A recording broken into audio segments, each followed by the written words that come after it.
La faim peut creuser l'estomac, mais parfois, elle creuse surtout le cœur. Dans un petit village oublié par le temps, vivait un homme que la misère avait vidé de tout, sauf de sa fierté.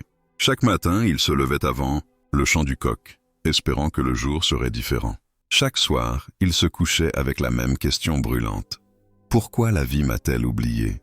Autour de lui, les autres avançaient, certains prospéraient, d'autres souriaient. Lui, il comptait les jours comme on compte les blessures.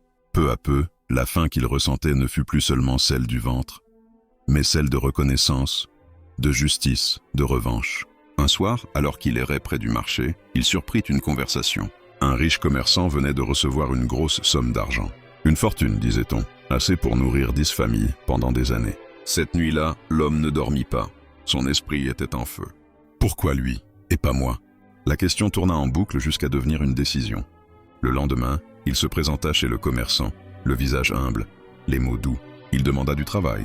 On lui confia une tâche simple. Jour après jour, il gagna la confiance de la maison. Mais derrière son sourire, quelque chose grandissait. Une vengeance silencieuse nourrie par des années de faim. Un soir, alors que la maison dormait, il passa à l'acte. Il vola l'argent.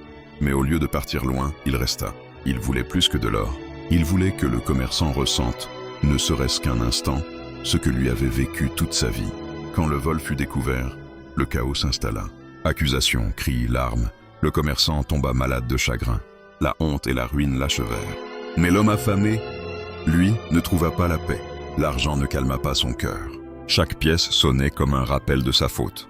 La nuit, il entendait des voix.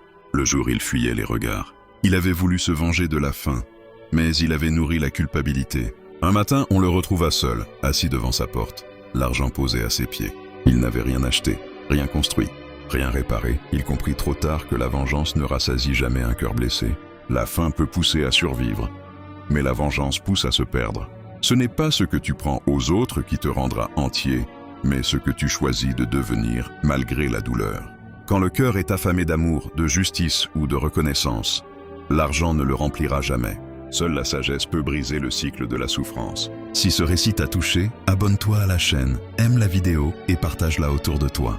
Un simple geste peut aider ces histoires à continuer de vivre et peut-être à éclairer d'autres cœurs affamés.